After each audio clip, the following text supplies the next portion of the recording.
What's good, everyone? Welcome back to the show recap with Mo, where we're getting ready to get into another episode breakdown of the Shaad.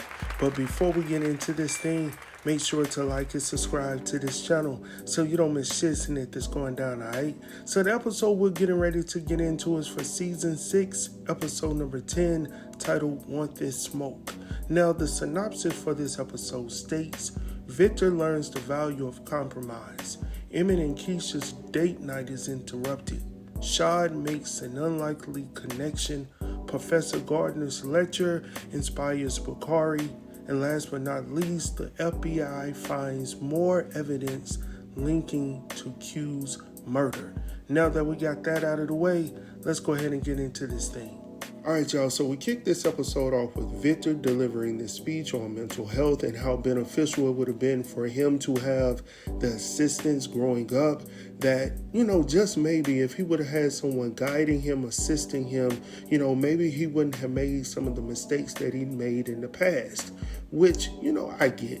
All right. So he's suggesting that, instead of focusing on his past, he can't go back. So let me just focus on the future. And his suggestion or his proposal to this meeting here is to, suggest that they build a mental health clinic on the south side of Chicago to, give assistance to those individuals in need, right? So while he's giving this great speech and they are, smiling and, applauding this gesture, we see a throwback of him and Duda, doing their things around the city as usual. And in this one particular scene, we see specifically where, they're getting rid of Q's body. So since we're already talking about Q and, the whole situation right here, we see the vehicle that was in the throwback now being, searched by the FBI. And as they are searching this vehicle, one of the ladies looking at the vehicle checks the trunk. She's like, jackpot. They find find whatever they need in the back of the vehicle to be able to process and do what they need to do to find out who did what, with what, and how, right? And then one of the other agents is like, look, it shouldn't be hard to find fingerprints or DNA. Even though the vehicle is looking like it's looking right now, we still should be able to find some type of DNA and luck out, right? So she feels pretty confident. So now we head back to the present where we see Marcus coming over to, congratulate Victor with his speech. And he's telling him that there comes a time in every politician's life that they, when they find their voice, right? And Marcus believes that, Victor has just found his voice and found his lane with this whole mental health and all of this stuff giving back to the community. Now, he also believes that Victor could one day be the mayor of Chicago. Now, of course, Victor doesn't believe that, not at this moment, because he's dealing with his own demons. So with that being said, he's just trying to make it through, y'all. He ain't focused on being no daggone mayor of the city.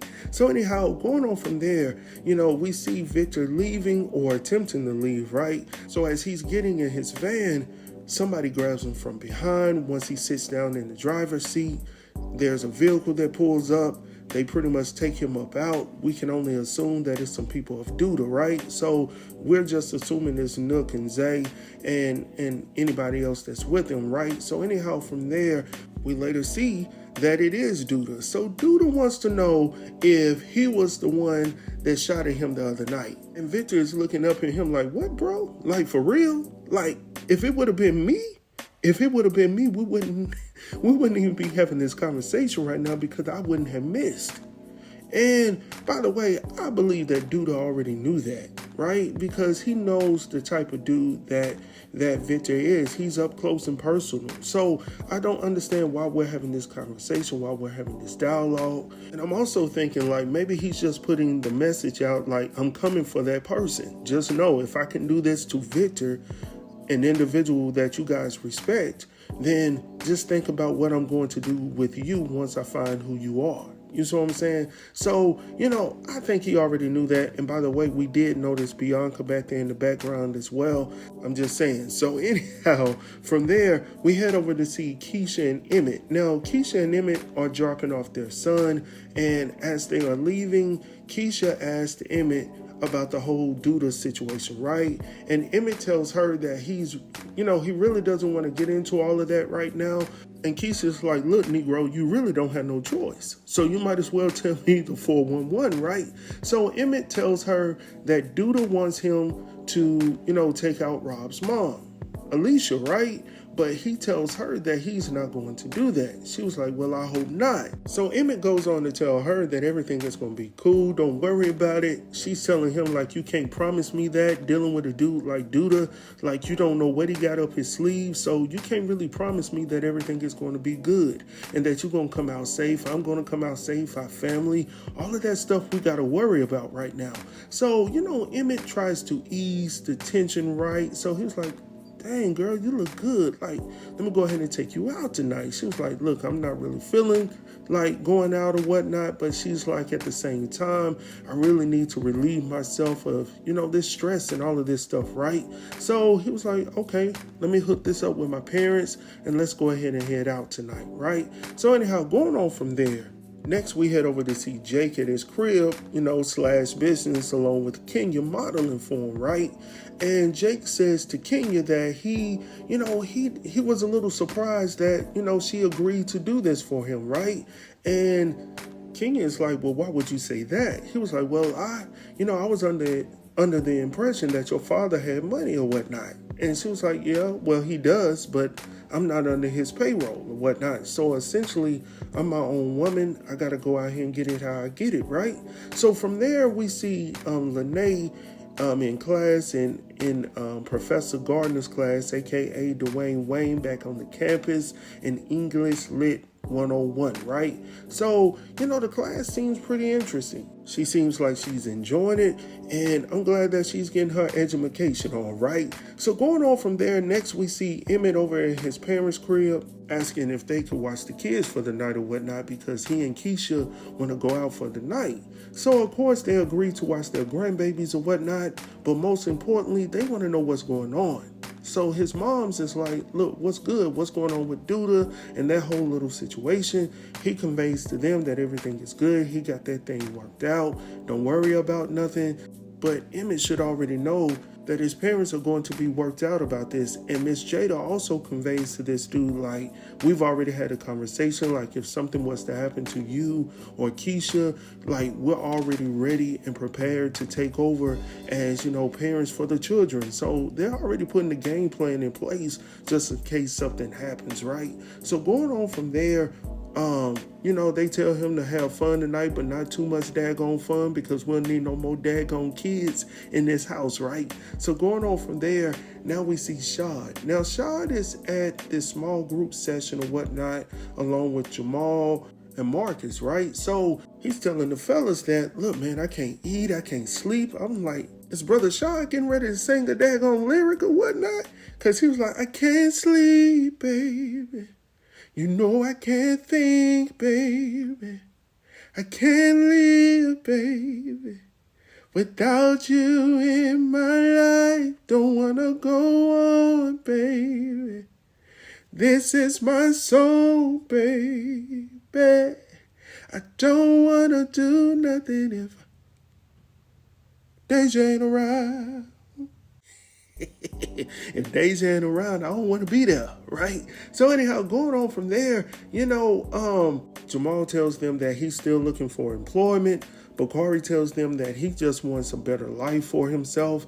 And while they're in the midst of talking, in walks Victor, who's mad as hell right now about the situation with Duda. Now, if we go back to where Duda was, Duda had this man in the warehouse, blacked his eye. And I mean, to be honest, I guess in response to what Victor did to him, but obviously Duda brought this man there for a purpose, all right? He was going to do something. He did not bring him there for just nothing, right? Just to question him, all right? So going on from there, we see Marcus coming over to check in on Victor. Victor pretty much conveys to him that everything is going to be good. Everything is going to be right in the meantime. Like, everybody thus far in this episode has been pretty much on this. It's going to be good. It's going to be all right. Don't worry about it type of vibe, right? So anyhow, going on from there, we see Shaad and Victor, having this conversation. Now, Victor is sitting at this table with this eye shut up, right? And I'ma honestly need this brother to put on some glasses, because right now I can't focus on anything that you're saying right now with that I shut up like that. So so anyhow, Shaad goes on to tell him, tell Victor about, him and, old girl Tiara getting that groove thing on, right? And Victor is cool with it. Like, he's cool about the situation. And not only that, but he encourages Shaad to go out. You should go out and see what's out there for you or whatnot out there in them streets. And now I'm going to go ahead and tell my brother, there's nothing out there in them streets. You had what you had at home. But now all of a sudden you got to get out here in these streets, and it ain't no good out there, my brother. So anyhow, going on from there, since we're talking about being out there in them streets, we see Kiesha and Emmett. Now, let me go ahead and stop for a sidebar, because they had my brother from Memphis track out here bumping. Hey, yo, yeah, yeah, yeah, yeah, yeah, yeah. I said that thing. I said that thing is bumping right now. So anyhow, getting back on the show, man, we see Kiesha and Emmett. They're going inside of the club. They enjoying themselves or whatnot. And up walks Dante. Now, Dante is there with somebody by the name of Candace, but we'll talk about her later, because not only is he there with Candace, he's also focused on Emmett's girl, Kiesha, right? And Emmett even has to tell him to step back a little bit, man, because you're doing a little bit too much. Because when Dante said, man, you don't look like no mama to me, I was like, hold on, playboy. No, we're not going to do that today, because you already know what you did with Tiff. And we're going to leave it at that, right? So anyhow, going on from there, since we're at the club scene, we're going to head over to another spot where we see Brother Shaad coming into this club real fast, right? So he sees this chick over at the bar. He tries to holler at her. She goes ahead and gives him a 1-2 knockout, like, are you considering marriage? And he was like, oh, no. She was like, move on about your business, and walked on off, right? So then he saw this other lady sitting over here at this table or whatnot. So he goes over there, and she's already giving him like this little foul look. So he should have already known from the get-go, this ain't what you want, playboy. But anyhow, he goes over and introduces himself to her, and the waiter comes over and he tells her, hey, bro, whatever she wants is on me. She was like, are you sure? He was like, yeah, everything. Like, go ahead and get you some appetizers or whatnot, some chili fries or whatever you're going to get. No, she didn't get none of that. She got the whole daggone menu plus some. And he was sitting there like, oh, dang, like, I made a mistake. And I said, yeah, bro. So anyhow, she was like, I don't share no food. When this man asked, did he want anything else? And he was like, man, I just share some food off her plate. She was like, no, I don't share no food. You just bought the whole daggone restaurant. Somebody gonna be sharing something around here. So anyhow, going on from there, he meets this other chick, and this other chick comes up after old girl pretty much went through his pockets or whatnot. And, he's just not having the best of time, because this woman keeps looking behind her or whatnot. And he was like, what's going on with you? And she conveys to him that she got a crazy ex or a crazy boyfriend or whatnot, and he's telling her that the next dude that he sees her with, that he gonna get rid of. And I was like, Dad,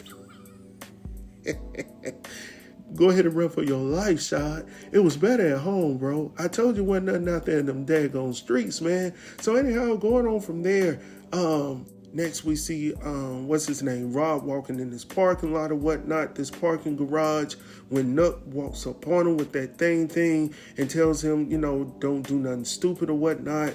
And he tells him, like, look, if you do something, you're going to die, right? So, Rob is like, at this point, man, do what you're going to do. I mean, I don't want to die, but it is what it is at this point. So Nook notices or smells the aroma in the air of that good sticky that he's smoking on right now. And he's like, hey, man, is that same stuff you were smoking at what's called his crib or whatnot? And he was like, yeah. Long story short, Nook wants in part of the business. So he knows that it's lucrative or could be lucrative. And everybody right now wants a piece of the pie. All right, including Bianca, right?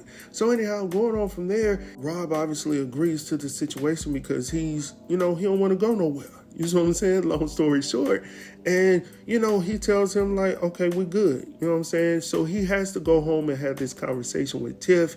Initially, Tiff is like, no, absolutely not. But when he explains the situation to Tiff or whatnot, she understands. She really doesn't want to do it, but she understands why he did it, right? So anyhow, going on from there, Next we see Bakari and Lena. Now, he's getting ready to, make this drop off or whatnot. She's like, what are you getting ready to drop off? He's like, look, I don't ask no questions or nothing like that.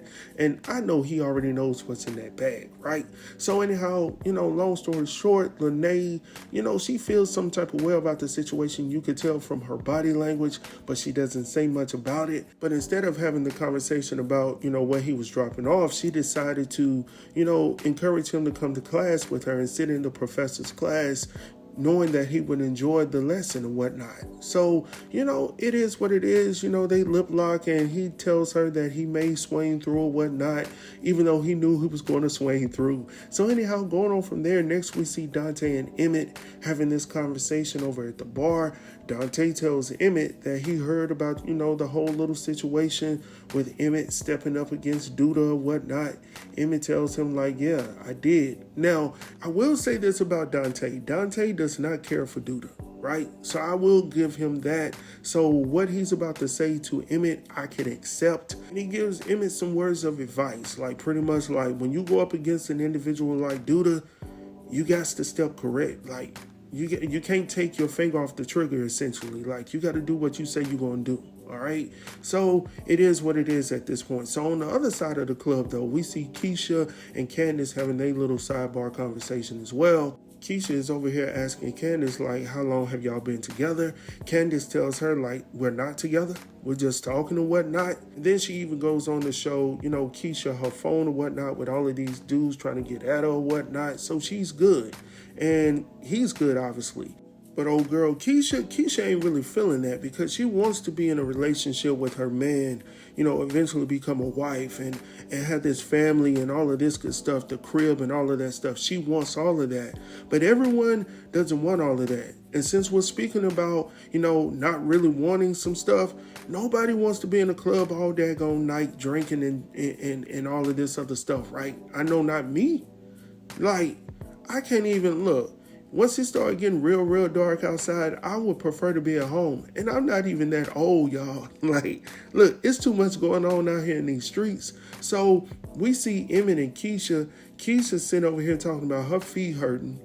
Old boy done drunk himself under the table. He ready to go. He's talking about he's tired. I just want to head home. So they head back to the crib or whatnot, doing a little bit of Netflix and chill or whatnot. So while they sitting there watching the movie, she's looking at him, and I was like, this ain't going down like he thought it was. So anyhow, he's sitting there eating his pizza. She's still looking at him, and she was like, look, how tired are you? Like, how much energy do you have?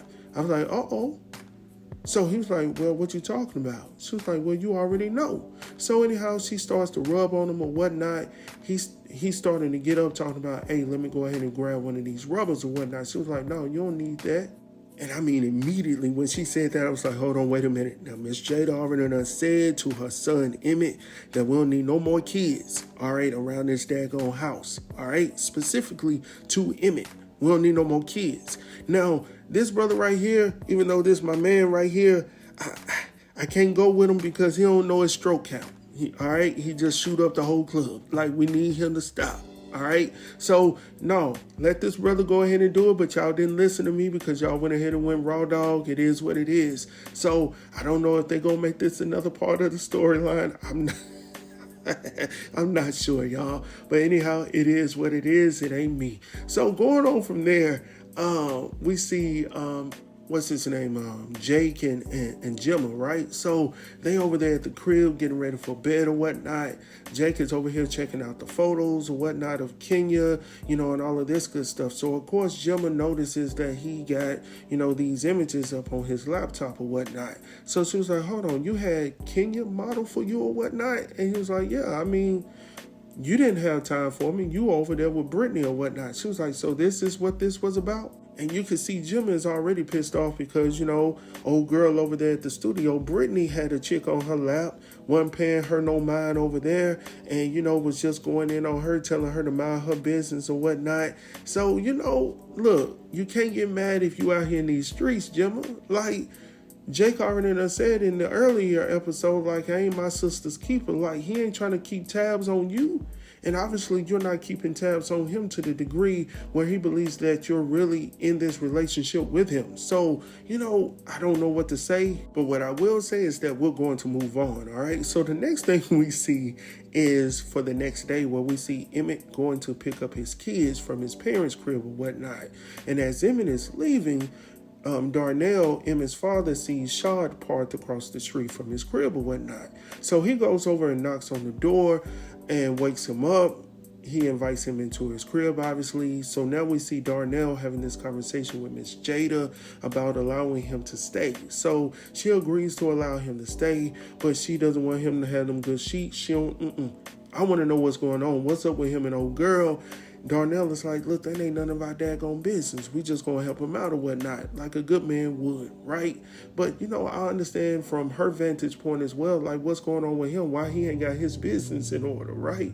As a grown man, right? So going on from there, since we're talking about handling business, we see Darnell and Shaad over at Miss Alicia's crib. Now, let me go ahead and say this real quick, because Miss Alicia is coming on to Shaad real strong right now. It made me think a lot about what Deja was saying in the previous episode where she was talking about the one time that she considered dating down. And I'm like, Miss Alicia is coming on to Shaad at this moment. Now, if we're going to talk about somebody really dating down, wouldn't that be Miss Alicia? And not... All jokes aside, I'm just saying it, right? So anyhow, going on from there, she's coming on to him. She's talking to him about his finances. What does he do with his money and all of this good stuff. He conveys to her that he doesn't really trust anybody, all right? So she tells this man that you can trust me.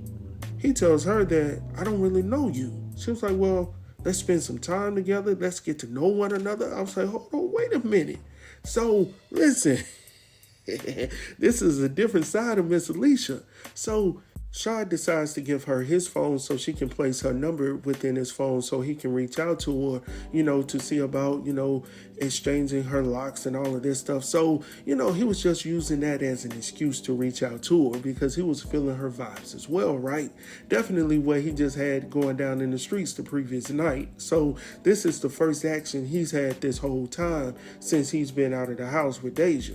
So anyhow, going on from there, we head over to see Emmett coming through later on that day to see Rob and Tiffany at one of the mini cribs of Miss Alicia, right? Now, while Emmett is there, Emmett conveys to Rob that he's planning on buying Duda out or whatnot, and tells Rob that he may ask his mom, Miss Alicia, for, the money or whatnot. So while they're in the middle of their conversation, Miss Alicia walks in and she's asking Emmett how much money does he need. Now, currently, he really doesn't know, but she was like, look, you take your time, figure out what you need and come back and holler at me. So I was like, hold on, wait a minute. Wait a minute now. So anyhow, since we're talking about the hookup, we head back over to the college where we see Lena and Emmett. Not Emmett, what's his name? Bakari. So they sitting up in the class or whatnot.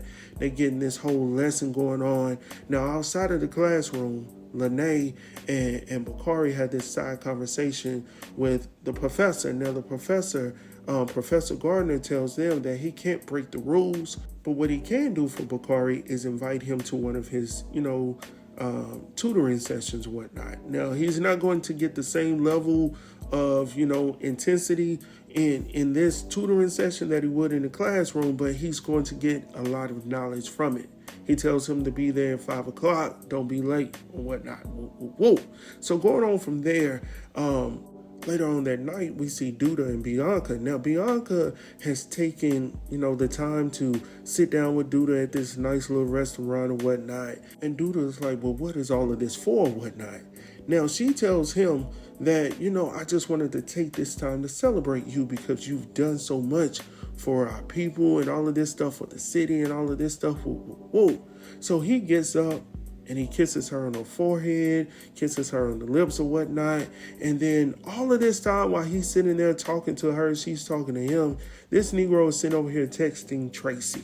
Now, I don't know, man. It seems like they hook up all the time. Now, at this moment, Tracy is telling him to leave her alone. Now, I don't know if he's upset her in some type of way, didn't do something that she needed him to do. Whatever it was, she doesn't really want to have any conversation with him. But my thing is, man, you sitting over here with Bianca face to face, and you sitting over here texting your other chick. And then he gets a phone call and has to walk off. And then she's sort of looking in the wind like, what's going on? Like, there's a whole lot going on that you just don't know about Bianca. Now, I'm thinking as well, maybe is she thinking about, like, this might be the last few days of him? Like, is she considering working with Alicia? Like, who knows, right? Write down in the comments your thoughts about that as well. So anyhow, going on from there, next we see Shaad and the fellas getting caught up or whatnot at this club or whatnot, or at this restaurant. Now, as the fellas are looking around the room, they can't help but to notice all the beautiful women in the room at this moment. And while they're, discussing being committed to their significant others, it comes out that, Deja and Shaad are no longer together at this moment. So now Marcus is sitting there like, what's going on? Like, tell me what's going on with you and Deja. Now, of course, Shaad doesn't really go into detail about it, because if Marcus knew for real, that he would have been pissed. So that's the reason why he didn't even get into all of that, right? But we already know soon and very soon, Marcus is going to find out just like Deja found out. It's only a matter of time, bro. So you might as well just get ready for it. So anyhow, going on from there, we see Shaad going over to see Deja, since we're talking about them, right? But Deja is over it. In the words of Common Sense himself from Showtime, I used to love her. Or in other words, I used to love you. Because she tells this man, like, I used to love you, but not anymore. And Shaad is sitting over there with pouty face right now. Like, I can't believe it. Like, and see, this is to all my brothers, man. When you got a good woman at home, like, do what you need to do, man. It's nothing out here in these streets that you ain't got at home. Go ahead and make do at home, man. Like, it's not out there for you. But I guess for Rashad, maybe he got it. Because later on that night, he heads over there to Alicia's crib talking about, hey, I'm going to go ahead and change some locks for you. She was like, look, it's a little late for that, but you can do that in the morning. So he comes in, bumps her a little bit. I was like, maybe it's working out for him, all right? Because you didn't want me over here, Deja, but she want me over here. Now, maybe it'll be for a temporary moment, but at least right now I got somewhere to stay. All right. So anyhow, going on from there, last but not least, y'all, we head over to see Victor sleep on his couch or whatnot when he's awakened by knocks at his door. So he gets up, opens the door. It just so happens to be Quincy and Alonzo coming to inform him of the situation with the feds finding his DNA in the vacant vehicle at the junkyard, right? So that's how we end that episode. Pretty much they tell him, like, if we're not able to prove that it wasn't you, then you might as well get ready to, sing. All right, long story short, it is what it is. You did what you did. You got to live with the consequences. So, of course, this just wasn't a great episode for him. It wasn't a great episode for Shaad until the end. Like, it was just a whole lot of stuff going on. This episode right here had a whole lot of promises that were not kept. All right. Because Emmett is sitting over here telling his parents that everything is going to be all right, when he really doesn't know how the outcome is going to be, right? And then you got, Shaad talking about, look, I just want to get my girl back. I don't know how to do it. But then I got this girl over here giving me, what I need right now. So I'm going to do what I need to do to have somewhere to lay my head, right? And then not only that, we see this whole situation with Victor, like, at the beginning of this episode, it looked like he was on his way up. You see what I'm saying? He was the next mayor of Chicago, essentially, right? And now all of a sudden, he's going to have to defend himself and face some of those demons that he had in his past, right? So I'm intrigued as heck about how this is going to go down. Let me know your thoughts down below. Thank you guys for watching this episode breakdown. Make sure to like and subscribe to this channel so you don't miss shit that's going down. Until next time, I'll holler at y'all soon. Peace.